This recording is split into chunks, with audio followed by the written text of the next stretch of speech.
Chamar o doutor Douglas Carlos Silva, apresentando ele, especialista clínico avançado, CT e Síndio, via na Siemens Healthineers, biomédico, imaginologia, Centro Universitário São Camilo.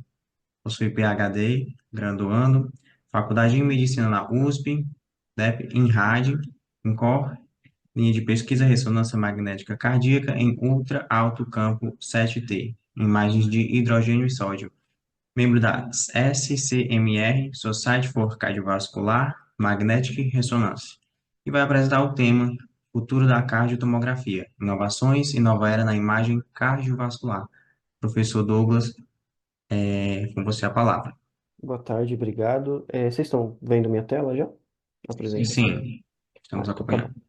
Então vamos começar. Primeiro, obrigado pelo convite mais uma vez. Ah, É importante, né, a gente lembrar dos colegas do Rio Grande do Sul. Eu sou de São Paulo, mas tenho grandes amigos ali. Então, parabéns pela iniciativa e, de novo, obrigado pelo convite.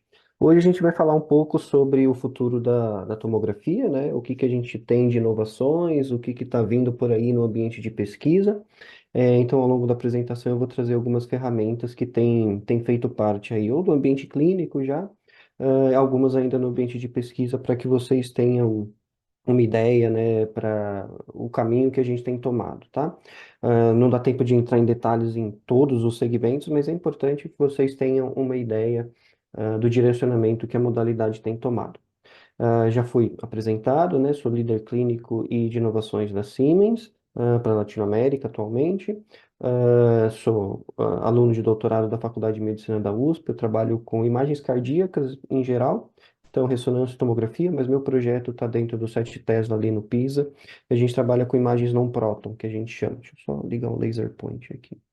A gente trabalha com imagens não próton, eu trabalho com sódio, a gente faz imagens de sódio ali dentro. Atualmente também sou membro do SCMAR, né, que é a Sociedade de Ressonância Cardiovascular, tá bom? E por que que é importante falar de tomografia ou de métodos para avaliação cardiológica, né, cardioimagem? Porque doenças coronarianas ou doenças do coração, né, especialmente isquêmicas, ainda é a maior causa de morte no mundo, no Brasil também, mas em termos mundiais, esse é o último relatório, o último dado que a gente teve da OMS, e a gente vê aqui que tem uma distância bastante grande entre AVC, e a morte por problemas cardíacos isquêmicos, né? Então, por isso que cada vez mais vocês vão escutar a gente falar de métodos de diagnóstico precoce, ou de avaliações mais profundas do tecido cardíaco ou dos vasos coronarianos ali, tá? Então, esse é um porquê. Por que que a técnica tem evoluído ao longo dos anos. Especialmente hoje a gente vai falar de tomografia, né, em especial. Em algum momento ali eu vou fazer o link com ressonância, mas em especial a gente vai falar de tomografia. Então a gente sabe que a tomografia é uma técnica para avaliar os vasos coronarianos de forma geral, tá?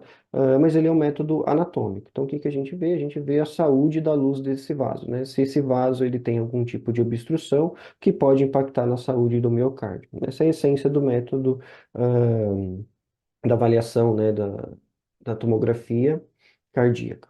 Em 2023, o último consenso que a gente teve, né, saiu na Circulation, de tempos em tempos sai, né, o guia ou a conduta clínica que a gente deve tomar com os pacientes cardiopatas, e nesse último consenso que a gente teve foi a introdução da tomografia, fazendo parte do guideline de manejo do paciente.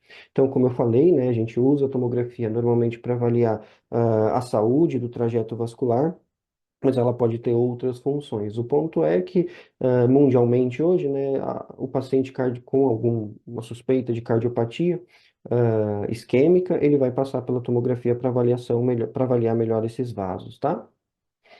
Mas hoje a gente vai falar de alguns métodos diferentes, que não só a tomografia cardíaca, onde a gente vê o vaso, a gente vai falar do FFR, do ECV, de Machine Learning e de perfusão. No final eu vou falar da tomografia de photon count, que é o último grande avanço que a gente teve na modalidade, tá? Então vamos falar um pouquinho do FFR, eu já vou explicar o que que é, mas no último consenso do SCT, o SCT é uma sociedade de cardiotomografia, tá? Para quem não conhece, mas de tempos em tempos eles têm uma reunião entre os experts dele e introduzem ou retiram algumas ferramentas que a gente pode usar na tomografia. No último consenso, em 2022 e 21, entrou o FFR como manejo de alguns tipos de paciente, né?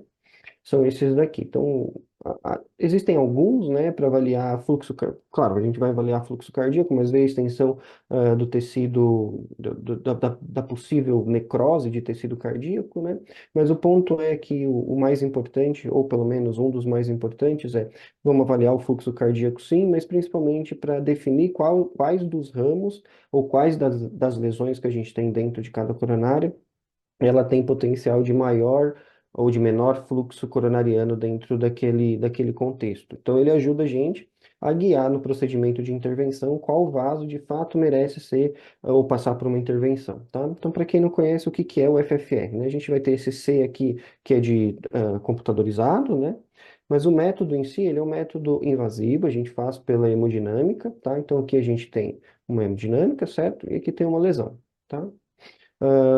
Existe uma pergunta, né? Quando a gente tem na tomografia aqui um outro exemplo, uma lesão, existe uma pergunta que é: essa lesão ela causa redução do fluxo sanguíneo? Pode ser que sim, ou pode ser que não. Então, né, normalmente a gente conhece lesões nesse formato, onde a gente tem uma obstrução luminal, o sangue passa por aqui, ele pode ou não ter uma redução do fluxo coronariano.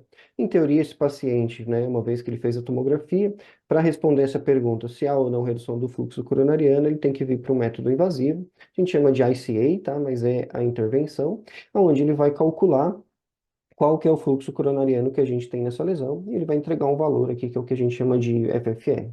FFR é Fractional Flow Reserve, tá?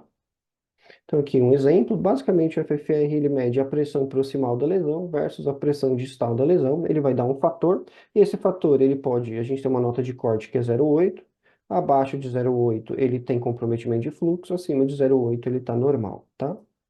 E isso no método invasivo. Então, aqui um outro exemplo, a gente tem uma lesão coronariana e a gente mede, né, qual que é a pressão proximal e distal desse vaso e ele vai fazer o cálculo, né, o fator. Então, para essa lesão aqui, ele tem um FFR de 31. O que que isso quer dizer?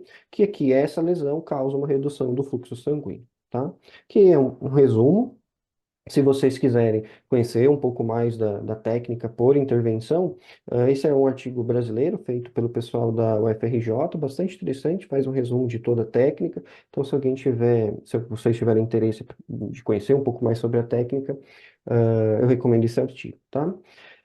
Pois bem, existe a possibilidade da gente calcular essa fração de reserva, né, esse fractional flow reserve, de forma computadorizada, tá? Hoje, atualmente, a gente trabalha com alguns softwares. O da HeartFlow é o único atualmente que possui FDA, então ele, né, ele faz o cálculo dessa reserva de fluxo através de decaimento de fluidos, eu já vou explicar o que que é, mas existe a possibilidade, então, de um exame de tomografia, que é esse daqui, a gente tem a lesão, passa pelo software aqui da HeartFlow, e ele vai calcular através de decaimento de fluidos, né, da dinâmica de fluidos, o decaimento dos valores de HU. E aí a gente consegue calcular se essa lesão, ela causa ou não redução do fluxo coronariano, tá? Existem outros trabalhando nesse mesmo software. Aqui a gente tem um modelo da GE, o artigo de referência, quem quiser ver, ainda não tem FDA, está em pesquisa ainda, mas tanto da HeartFlow quanto da GE eles vão trabalhar com dinâmica de fluidos. Como que ele funciona? Então, primeiro o software ele faz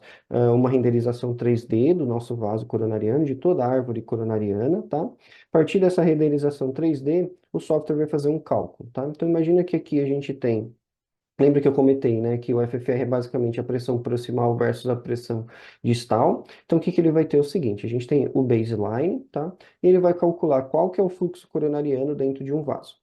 A partir do momento que a gente tem uma lesão, essa velocidade, né, a velocidade do sangue, ela vai mudar. Então, a gente vai ter um aceleramento aqui, como se fosse uma mangueira, né? A gente aperta assim, quando a gente aperta, o fluxo aumenta, né? Então, a gente vai ter maior velocidade. Porém, quando a gente aperta essa mangueira, o que que acontece? Existe um acúmulo um aumento de pressão na região proximal, que é o que a gente vê nesse segundo gráfico, que é uma vez que a gente tem essa lesão, né, uma estenose, a gente vai ter um incremento da pressão proximal e uma redução da pressão distal, né, que está indicando como verdinho.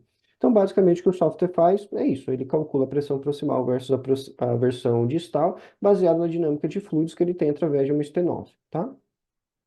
Esses dois modelos, né, esses dois modelos, tanto Hertzflow quanto GE, então eles utilizam a dinâmica de fluidos para o cálculo.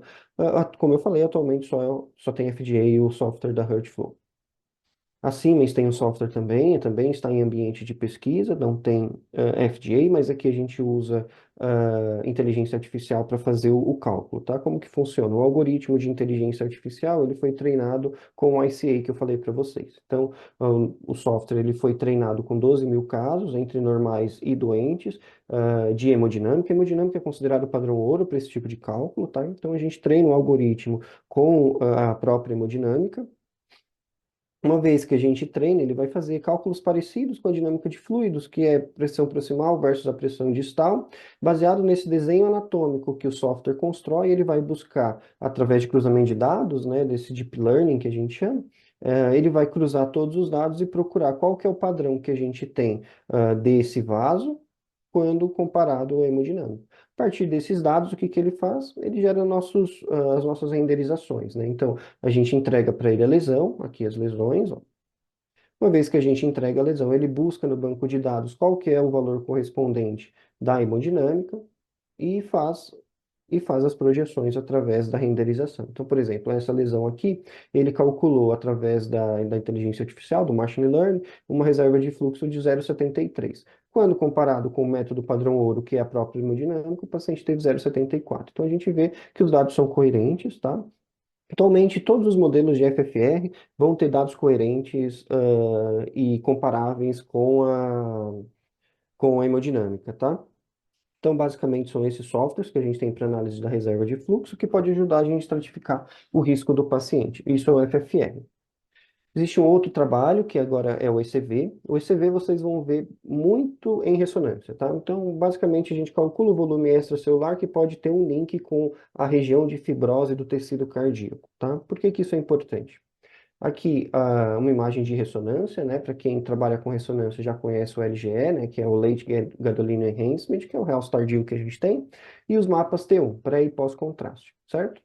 Um tecido normal do coração, né, do miocárdio, a gente vai ter células, os miócitos, né, que são células cardíacas, vão ter os vasos, né, e também uma região extracelular, que são essas regiões aqui que matriz, essa celular que a gente chama, ela pode ou não ser substituída por fibrose, tá? Quando ela vai ser substituída por fibrose? Doenças isquêmicas, que é o infarto, ou algumas doenças inflamatórias, pode ser amiloidose, sarcoidose, enfim, uma série de uma gama de doenças que podem fazer que o tecido cardíaco seja substituído por fibrose. Na ressonância, a gente pode calcular ou entender qual que é o perfil extracelular dessas doenças através do perfil do mapa T1, né, com os tempos T1 que a gente tem pré e pós, ou com o realce tardio, tá? Dá para fazer isso pela tomografia? Dá também. Então, como que a gente faz, né? Então, a gente tem o tecido miocárdico normal aqui, né, com os miócitos, que causa contração cardíaca. A gente injeta o iodo, pode ser o gadolínio também, e existe um tempo, né? Esse contraste ele vai ficar no espaço extracelular e a gente espera que ele saia do espaço extracelular. Em algumas doenças, como eu falei, fibrose ou doenças inflamatórias, né, como amiloidose ou outras inflamações, o que a gente pode ter é uma destruição desse espaço extracelular sendo substituído por fibrose. O contraste, quando ele passa ali, ele vai demorar mais tempo para sair. Por isso que a gente chama de House tardio. O contraste ele chega, mas ele não consegue sair, ele demora mais para sair, tá?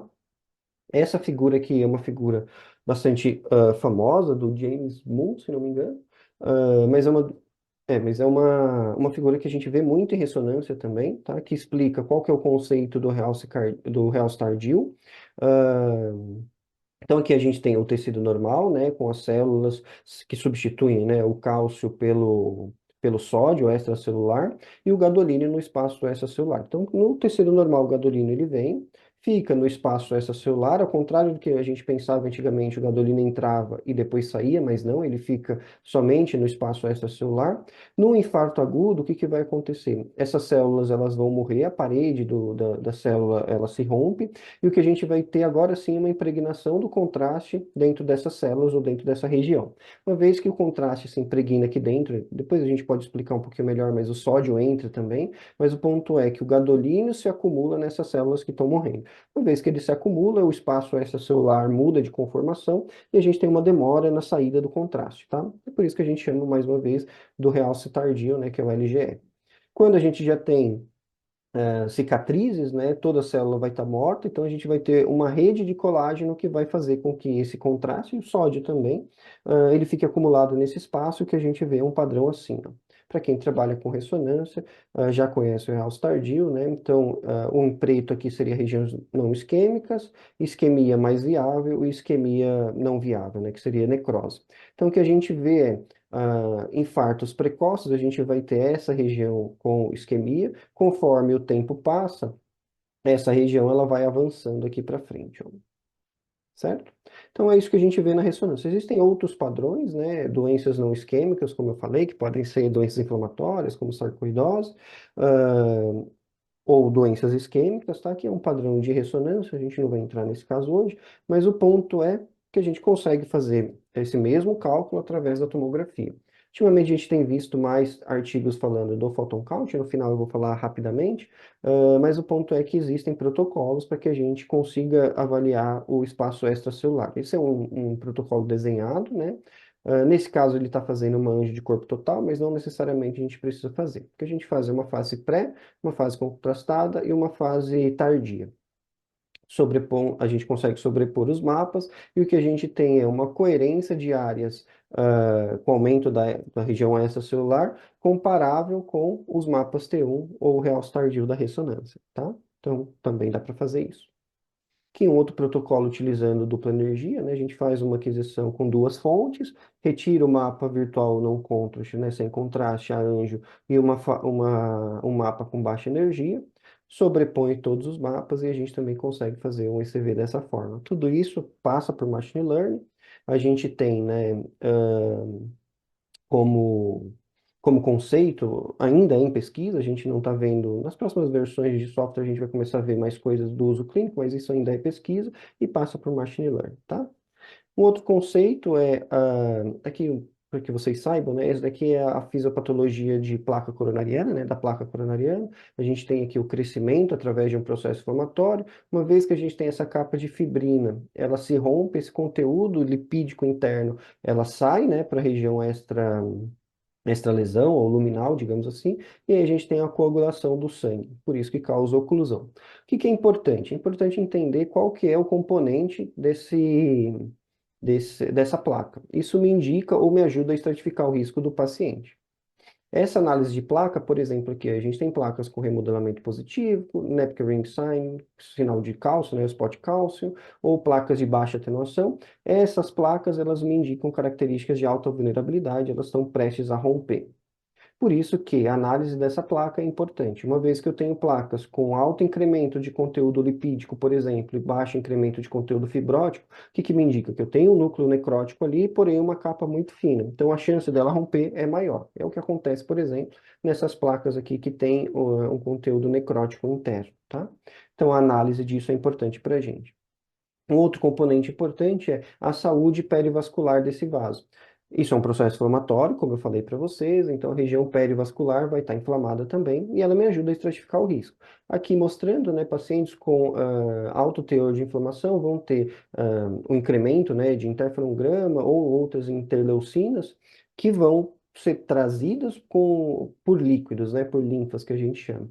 Isso muda o coeficiente de atenuação dessa região perivascular. Então, o que quer dizer? Regiões muito inflamadas vão ter valores menos negativos. Então, aqui, um tecido saudável, que seria esse primeiro vaso, vão ter valores próximos de menos 190, ou seja, gordura saudável. Conforme a gente aumenta a placa, né, ou o processo inflamatório, a gente vai ter uma diminuição desse valor, o valor fica menos negativo, né? Então, a gente vai ter um incremento de líquidos aqui nessa região perivascular, o que me mostra que eu tenho uma região inflamada. Aqui um outro exemplo, ó, próximo da região perivascular, eu tenho valores menos negativos, o que me indica que, apesar desse vaso não ter placa, a gente não vê placa aqui, ele é um paciente sobre risco porque a gente tem regiões com bastante inflamação perivascular, e aí a gente pode falar de terapêutica, se é o momento ou não de introduzir estatinas, por exemplo, para reduzir esse nível de inflamação perivascular antes que ele tenha a formação de placa. E o que que eu quero trazer assim com esse ponto, né, de machine learning é que a ideia de ter somente aquele exame anatômico que eu mostrei no primeiro slide, atualmente ela tem caído, né, porque a gente não quer mais só esse exame anatômico, a gente quer exames funcionais. Então, através dessas ferramentas, vou mostrar algumas outras, mas através dessas ferramentas eu tenho a análise anatômica e a análise funcional desse meu vaso e do meu tecido cardíaco, tá? Uma outra maneira de conseguir avaliar a saúde do tecido cardíaco é a perfusão miocárdica, que a gente pode dividir em três, né? Que é o First Pass Perfusion, perfusão de primeira passagem, dupla energia ou perfusão dinâmica, tá? Que só uma revisão de conceito, a gente tem o mapa. Opa, passou. A gente tem o mapa polar, né? O mapa polar é a representação 2D de uma estrutura que é tridimensional, que é o ventrículo esquerdo, né? Cada região dessa daqui, ela é perfundida por um vaso. Então, por exemplo, essa região aqui, ela é perfundida pela coronária descendente anterior e a verdinha pela direita, por exemplo. Então, ele ajuda a gente a entender qual que é o vaso ocluído, ou possivelmente vaso ocluído, que vai perfundir algum segmento do meu miocárdio, tá? Então, aqui a gente tem, olha, em amarelo, a perfusão da CX, e aqui em vermelho da DA, em verde da CD, certo? Por que que isso é importante? Porque existe a possibilidade de avaliar qual que é essa perfusão de primeira passagem. O que que isso quer dizer? O contraste ou o sangue, quando ele chega, ele vai impregnar no nosso tecido cardíaco. Se a gente tem uma lesão, a gente vai ter um padrão assim no nosso mapa polar aqui embaixo, ó. O que que isso quer dizer? Eu posso procurar dentro do meu mapa polar qual que é o segmento que essa região corresponde. Então a gente sabe que essa região aqui, ela provavelmente tem uma lesão em região de coronária circunflexa, tá bom? Esquerda, no caso, né? Essa é a perfusão de primeira passagem. Por que de primeira passagem? Porque a gente não tem estresse ou não tem divisão de valores de HU, que eu vou mostrar na dupla energia.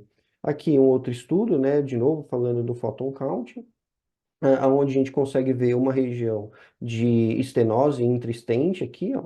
Então a gente tem uma lesão. Essa lesão ela causa redução de fluxo ou diminui o aporte sanguíneo para o miocárdio? Segundo a perfusão de primeira passagem, sim, ó. A gente tem aqui uma diminuição da perfusão nessa região, tá bom?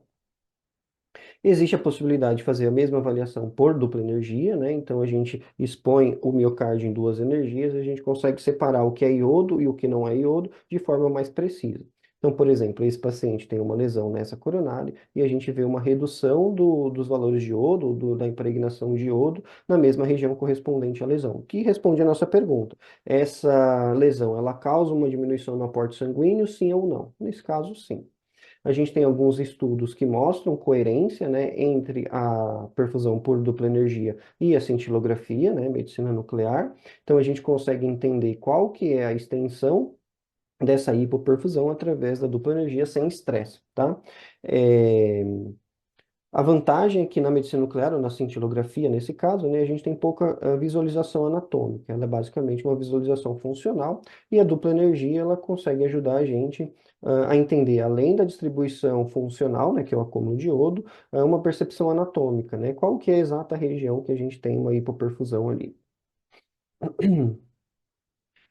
Aqui, alguns outros estudos, né, se vocês tiverem interesse, esse daqui compara a perfusão por rest, né, que seria em repouso, versus a perfusão por estresse com dupla energia. E o que a gente vê no estudo é que os resultados são bastante coerentes, né? Então a gente tem aqui uma diminuição de iodo na perfusão por dupla energia e com o estresse a gente tem uma coerência nessa mesma área, tá? Aqui de novo, né, uma região infartada, a gente tem uma redução e uma outra redução no estresse, tá bom? Esse estudo em específico eu queria trazer para vocês porque ele conclui mostrando que a perfusão com estresse ela não teve grandes valores na avaliação da isquemia. Por que que não? Comparado, né, com a avaliação da perfusão sem o estresse por dupla energia. Existe hoje é um objeto de estudo ainda, né? Quais são os valores normais para cada paciente. Então, eu posso ter um valor normal para minha concentração de iodo no estresse, e o paciente X pode ter outra concentração normal, no acúmulo de iodo no estresse, tá? Então, a falta de... Profe- Oi. Professor, com Uhum. licença, tá? Tá Cinco bom. minutos para as considerações finais, tá? Tá bom, já estou terminando. Então, existe essa perspectiva, né, de valores convencionais para perfusão por estresse. Então, por que que a gente precisa estressar? Bom, então eu vou mostrar para vocês aqui um slide mostrando que quando a gente precisa de um maior aporte sanguíneo, os vasos eles vão contrair e vão precisar de maior sangue nessa região. Se eu tenho uma região com estenose, essa pressão ela cai, gerando uma curva aqui mais baixa para mim. Isso só vai acontecer em momentos de estresse, momentos de exercício. Então, o que que a gente faz é, como não pode fazer a tomografia com o paciente correndo, a gente estressa com medicamentos para entender qual é o aporte sanguíneo necessário para aqueles pacientes quando estão em exercício. São os pacientes com angina transitória. Aqui, curvas ROC, né? Curvas ROC mostram a eficiência diagnóstica, né? Quanto maior a curva para cá, melhor. E aqui eles comparam, né? A tomografia com a perfusão, ela vai ter uma curva ROC maior em relação somente a anjo, tá? Só para concluir essa parte de perfusão, ainda não há estandarização do método e também não faz parte do guia, né, que eu mostrei lá no começo da American Heart Association, a utilização de perfusão. Para finalizar agora, rapidamente, eu vou colocar um pouquinho do photon count, né, que é a último grande avanço que a gente teve de tecnologia. Qual que é a vantagem dele? Então, só uma revisão rápida da física da tomografia, né? O fóton, ele bate no nosso cintilador, gera luz, uma vez que gera luz, ele é transmitido por um detector fotodiodo e depois ele vira sinal, tá? Isso é o convencional, isso a gente já sabe, tem todo o modelo matemático para isso, mas no convencional o que a gente tem, o que a gente fala é a transmissão indireta, né? Então, o fóton bate, gera luz. Quando gera luz, o nosso detector fotodiodo, que é sensível à luz, gera corrente elétrica. Então, a gente tem raio-x, luz, luz, corrente. Transmissão indireta. Quando a gente trabalha com o photon count, na verdade, a gente tem uma transmissão direta. O fóton, ele vem, né, para o detector, que é um semicondutor. Existem alguns materiais, a gente trabalha com telureto de cádmio, ou cádmio de telúrio. Ele gera uma nuvem de elétrons e esse elétron ele bate no detector e tem a sua transformação direta em sinal elétrico, tá? Que também, né, a gente consegue diferenciar as energias que a gente está trabalhando, mas o ponto é que nesse detector a gente não precisa dos scattlers que a gente chama. Então, opa, o fóton, ele bate no detector, gera nuvens de elétron, e esse elétron vai transformar de fato, né, de forma direta, o raio-x em corrente elétrica, tá? Então a gente tem uma mudança no conceito do exame coronariano quando a gente trabalha com a contagem de fótons. Aqui, um exemplo, né, de como é um exame com photon count, a mesma coisa, a gente tem a avaliação anatômica, porém o método conta com uma limitação, que é o excesso de cálcio. Quando a gente tem o excesso de cálcio, o artefato de Bloom pode dificultar a minha visualização, da luz do vaso. Com o photon count e a dispersão dos materiais, eu posso tirar esse cálcio e entender melhor qual que é a luz do meu vaso. Então, eu retiro aquela limitação que o método possui, que é qual que é a luz verdadeira do meu vaso quando eu tenho excesso de cálcio, certo? Uma vez que eu tirei, eu consigo, de forma mais precisa, avaliar qual que é a luz do meu vaso, tá? Aqui um outro exemplo, um paciente com stent, eu consigo perfeitamente avaliar a luz do vaso. Mais um exemplo, esse daqui é um exame convencional de um paciente com stent, em comparação com a outra alta resolução, um paciente feito com photon count. A avaliação intra-stent, eu já tinha mostrado um exemplo, né? Mas aqui a gente consegue ver uma redução, uma obstrução dentro do stent, que antes era mais difícil da gente ver. E aqui mais um exemplo, né? Um exame convencional, onde eu não consigo definir exatamente qual que é a luz do vaso, em comparação com o photon count, eu consigo, né, com a ultra alta resolução, eu consigo entender que ainda há luz viável aqui. E só para finalizar, uma diferença aqui entre a visualização do stent com um tomógrafo convencional, né, que é o EID, que a gente chama, versus a tomografia com contagem de fótons, que a gente consegue avaliar a luz do vaso, tá bom? Mais uma vez, gostaria de agradecer o convite. Se alguém quiser entrar em contato, tirar alguma dúvida, essa é o meu LinkedIn, está aqui no QR Code. Caso podem ficar à vontade em me buscar, não tenho nenhum problema com isso. Obrigado à comissão pelo convite. E aqui o último slide o slide de finalização. Então, mais uma vez, vamos ajudar o pessoal do Rio Grande do Sul. Gostaria de agradecer ao Marcos e toda o Marcos é um amigo também, então eu gostaria de agradecê-lo e a toda a comissão do CRTR2. Muito obrigado.